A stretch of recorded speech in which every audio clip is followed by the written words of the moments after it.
मेरे प्यारे साथियों, मैं संजय सिंह राणा, प्रत्याशी 172 उत्तर विधानसभा लखनऊ, भारतीय सर्वधर्म पार्टी आपके बीच उपस्थित हुआ हूं और हाथ जोड़ करके प्रार्थना करता हूं दोस्तों कि जैसा कि आप जान ही रहे हैं, चौथे चरण का चुनाव प्रचार खत्म हो चुका है। राजनेताओं ने अपनी सारी ताकत झोंक दी। कल हमारे मुख्यमंत्री महोदय भी लखनऊ में कई अपनी जनसभाएं किए। हर पार्टी के बड़े बड़े नेताओं ने अपने प्रत्याशी को जिताने के लिए, चाहे वह दागी हो, अपराधी हो, अति गंभीर अपराधों से में शामिल क्यों न रहा हो, टिकट देने में कोई कोताही नहीं की। और इन प्रत्याशियों को जिताने के लिए हमारे गोरक्ष पीठाधीश्वर भी एड़ी चेटी का जोर लगा करके देश की जनता को अपने पाले में लाने की कोशिश कर रहे हैं और शायद ये भूल जा रहे हैं कि ऐसे दागियों को, अपराधियों को टिकट देकर उनके साथ कंधे से कंधा मिलाकर खड़े होकर के जिस प्रकार वह जनता को गुमराह करने की चेष्टा कर रहे हैं, दागियों का, अपराधियों का, अति गंभीर अपराधियों का साथ देने की चेष्टा कर रहे हैं, वह उस पवित्र पीठ का अपमान है जिस पीठ के वो गोरक्ष पीठाधीश्वर हैं, पीठाधीश्वर कहलाते हैं। एक योगी को, सन्यासी को यह शोभा नहीं देता।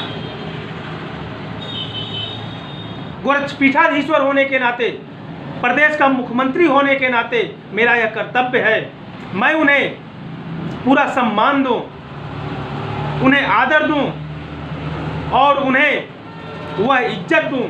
जिसके वह हकदार हैं। यह सभी प्रदेशवासी का, देशवासी का, क्षेत्रवासी का यह कर्तव्य है कि किसी भी संवैधानिक पद पर बैठे हुए व्यक्ति की गरिमा को किसी भी प्रकार से धूमिल नहीं किया जा सकता है। यह हम जनता का कर्तव्य है। लेकिन जनता के प्रति उन संवैधानिक पदों पर बैठे हुए लोगों के भी कुछ कर्तव्य होते हैं। उन्हें भी अपने कर्तव्यों का निर्वहन निस्वार्थ भाव से करना होता है। जैसा कि आपने देखा कल मड़ियाओं में, मुंशी पुलिया में जिस प्रकार हमारे मुख्यमंत्री महोदय के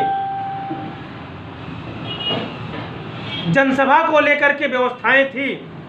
और उस व्यवस्था के कारण जो हमारी जनता इन रैलियों के नाते सड़कों में जाम में फंसी, घंटों अपना बर्बाद की, उसका जिम्मेदार कौन? कई एम्बुलेंस फंसे, एम्बुलेंस के ऊपर तो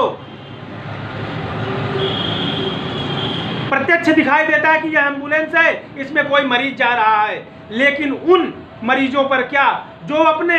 पर्सनल, व्यक्तिगत या प्राइवेट वाहनों से अस्पताल जाने की चेष्टा कर रहे थे। कोई परिवार, कोई माता पिता, कोई भाई बहन अपनों को अपनी गाड़ी में लेकर के इमरजेंसी में अस्पताल अगर जाना चाह रहा होता, उसे कैसे रास्ता मिले? इस बात पर भी हमारे संवैधानिक पदों पर बैठे हुए बड़ी बड़ी राजनीतिक पार्टियों के मंत्रियों, नेताओं, विधायकों, सांसदों और मुख्यमंत्रियों को यह सोचना होगा कि हम जिस जनता को अपने पाले में लाने के लिए यह सभी तामझाम की व्यवस्था कर रहे हैं, बड़े बड़े वादे कर रहे हैं, जुमले दे रहे हैं, चुनावी प्रलोभन दे रहे हैं,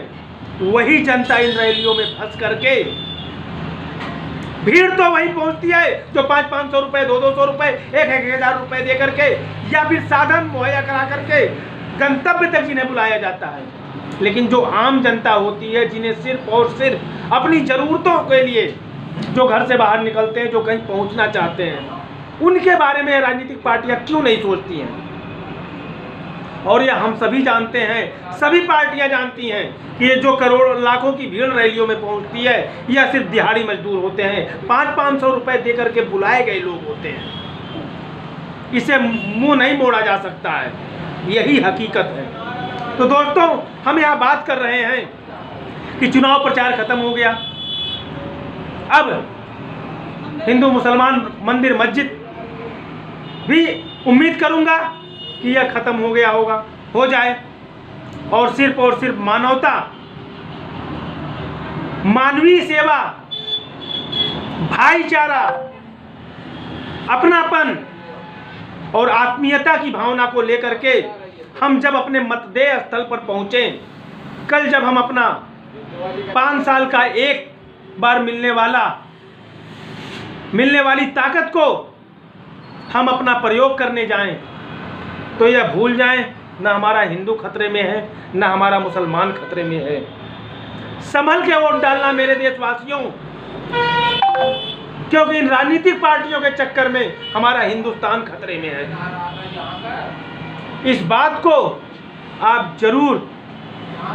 अपने मस्तिष्क में रखना। जो इन राजनीतिक पार्टियों ने दागियों को, अपराधियों को आपका प्रतिनिधि बनाने के लिए, आपको गुमराह करने के लिए अरबों रुपए पानी की तरफ आए जा रहे हैं। इन जनसभाओं के माध्यम से ये उड़न खटोले जो उड़ रहे हैं, जो पानी की तरह पैसा बहा करके अपनी सरकार बनाने की चेष्टा की जा रही है, उन बड़े बड़े उड़न खटोलों के चक्कर में अपने हमारे जैसे छोटे अपने भाइयों को मत भूल जाना मेरे दोस्तों, जो सिर्फ और सिर्फ आपकी जरूरी सुविधाओं को आपको दिलाने के लिए संघर्ष कर रहे हैं। न तो भाजपा का प्रत्याशी आपके साथ कंधे से कंधा मिलाकर खड़ा होगा, न सपा का, न बसपा का, न कांग्रेस का, न आम आदमी का, क्योंकि आप इन प्रत्याशियों के, जो इनके द्वारा प्रत्याशी खड़े किए गए हैं, इनका इतिहास उठाकर देख लीजिएगा। किसी भी पेपर में जब ये प्रत्याशी नामांकन किए हैं, उन पेपरों में इनके बायोडाटा को खंगाल लीजिएगा। कोई करोड़पति है तो कोई अपराधी है, कोई अति गंभीर अपराधों से में संलिप्त है और उस पर गंभीर अपराधों का मुकदमा चल रहा है। ऐसे लोग आपके साथ कंधे से कंधा मिलाकर नहीं खड़े होंगे। और राजनीतिक पार्टियों ने इन्हें टिकट इसी बात को लेकर दिया है कि ये अपने अपराधों के बल पर विजय हासिल करेंगे, ये अपने पैसों के बल पर विजय हासिल करेंगे, ये अपने रुतबे के बल पर विजय हासिल करेंगे, ये अपने नोटों की ताकत को लोगों में बांट करके, नोटों से अपने आप के वोट को खरीद करके विजय हासिल करेंगे। इनकी इन्हीं मानसिकता को ध्यान में रख करके, इन्हें साम दाम दंड भेद की नीति को अपना करके यह राजनीतिक पार्टियां इन्हें टिकट देती हैं। और यह हम और आप सभी जानते हैं कि कोई भी प्रत्याशी, चाहे वो भाजपा का हो, चाहे सपा का, चाहे बसपा का, चाहे कांग्रेस का, चाहे आम आदमी का, यह भली बात हम जान रहे हैं कि सभी ने करोड़ों रुपए दे करके इन राजनीतिक पार्टियों से टिकट हासिल किया है। क्योंकि यह इतिहास गवा रहा है। आज का हम और आप तो सोशल मीडिया के माध्यम से, न्यूज़ चैनलों के माध्यम से प्रत्यक्ष देख रहे हैं कि जो वास्तविक नेता है, जो वास्तविक किसी पार्टी का समर्थक है, जो अपने जी जान से उस पार्टी की सेवा कर रहा है, और वह गरीब है, अगर सिर्फ निस्वार्थ भाव से क्षेत्र के विकास को समर्पित होकर के पार्टी में टिकट की उम्मीद कर रहा है, तो उसे किसी पार्टी ने टिकट नहीं दिया है। इस बात को हम और आप नजरअंदाज नहीं कर सकते हैं। तो फिर हम कैसे मान लें, कैसे इन राजनीतिक पार्टियों के बहकावे में आ जाए, कैसे भाजपा के बड़े बड़े जुमलों में हम फंस जाए, कैसे सपा के चुनावी जुमलों में हम फंस जाएं, कैसे हम बसपा के बहकावे में आ जाएं, कैसे हम कांग्रेस के बहकावे में आ जाएं। क्या हमने एक के बाद एक करके इन सभी पार्टियों को मौका नहीं दिया? हमने सभी को मौका दिया मेरे दोस्तों। फिर अब एक बार और मौका क्यों नहीं हम अपने क्षेत्र से किसी ऐसे प्रत्याशी को अपना प्रतिनिधि चुने। मैं अपनी बात नहीं कर रहा हूं मेरे दोस्तों, मैं समस्त 5 राज्यों के विधानसभा चुनावों को ध्यान में रखकर यह बात कर रहा हूं। क्यों नहीं मुझ जैसे जमीनी स्तर पर संघर्ष करने वाले, जो आप जानते हैं पिछले 10 वर्षों से मैं यह संघर्ष कर रहा हूं। मैं 2014 का लखनऊ का लोकसभा चुनाव, 2017 का 172 उत्तर विधानसभा चुनाव, इसी ऑटो रिक्शा चुनाव निशान से जिस पे आज मैं लड़ रहा हूं, 2019 का फिर 35 लखनऊ लोकसभा का चुनाव, इसी ऑटो रिक्शा चुनाव निशान से और आज पुनः एक बार इसी 172 उत्तर विधानसभा से वही पुराने ऑटो रिक्शा चुनाव निशान से अपनी पार्टी बना करके भारतीय सर्वधर्म पार्टी, न जाति न धर्म, न छोटा न बड़ा, न मजहब, न ऊंचा न नीचा, न अपना न पराया, सभी भेदभावों को, मनमुटावों को दूर करने की चेष्टा करके, समाप्त करने का लक्ष्य लेकर के भारतीय सर्वधर्म पार्टी का गठन करके इस चुनाव में पुनः आपके बीच आया हूं। इस चुनाव लड़ने का आपकी मेरा कोई इरादा नहीं था मेरे दोस्तों, लेकिन जब मैंने बेमनस्यता देखी तो हमने कहा हमारी पार्टी का गठन हो ही गया है तो क्यों ना अपनी पार्टी से कुछ सीटों पर प्रत्याशियों को उतारा जाए। और मैंने अपनी पार्टी से कई प्रत्याशियों को उतारा, जिसमें लखनऊ के 2 प्रत्याशी का पर्चा खारिज हो गया। लखनऊ में अकेला यह आपका छोटा भाई बचा हुआ है 172 उत्तर विधानसभा से। ईवीएम के 10वें क्रम में आपके छोटे भाई का चुनाव निशान ऑटो रिक्शा मौजूद है। आपसे हाथ जोड़कर प्रार्थना करता हूं कि इस 172 उत्तर विधानसभा चुनाव में सिर्फ और सिर्फ आप ऑटो रिक्शा चुनाव निशान पर अपना आशीर्वाद दें, जिससे आपका यह छोटा भाई अपने सपनों को साकार करने के लिए, अपने स्वार्थ को सिद्ध करने के लिए, मैं कह रहा हूं मेरा स्वार्थ है कि आपके बच्चों को मुफ्त शिक्षा दिलाऊं, प्रदेश के हर नागरिक को, प्रदेश ही नहीं देश के हर नागरिक को मुफ्त गुणवत्ता परक शिक्षा दिलाऊं, प्रदेश के हर नागरिक को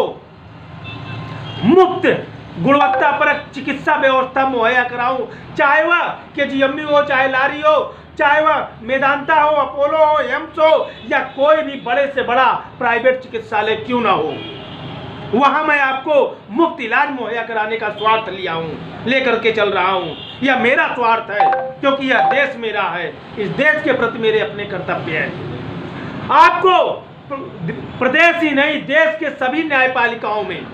चाहे वह सेशन कोर्ट हो, चाहे सत्र जिला एवं सत्र न्यायालय हो, चाहे दीवानी हो, चाहे कचहरी हो, चाहे हाई कोर्ट हो, चाहे सुप्रीम कोर्ट हो, सभी में आपके मुकदमों की पैरवी मुक्त कराने की मैं लड़ाई लड़ रहा हूं। और प्रदेश के, देश के सभी युवाओं को रोजगार गारंटी के दायरे में ला करके जब तक उन्हें रोजगार न हासिल हो जाए, उन्हें प्रति माह 10,000 रुपए बेरोजगारी भत्ता दिलाने की लड़ाई लड़ रहा हूं। 2 किलो गेहूं, 4 किलो चावल, 1 किलो पाम ऑयल, 1 किलो चने के से हमारा भला नहीं होना है, हमारा देश मजबूत नहीं होना है। इतना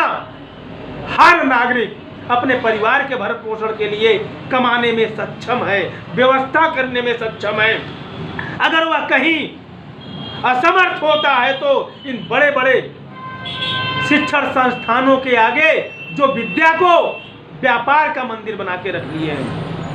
अगर हमारे देश का नागरिक, हमारे प्रदेश का नागरिक, हमारे क्षेत्र का नागरिक कहीं असमर्थ होता है तो यह इन बड़े बड़े चिकित्सालयों में इलाज के लिए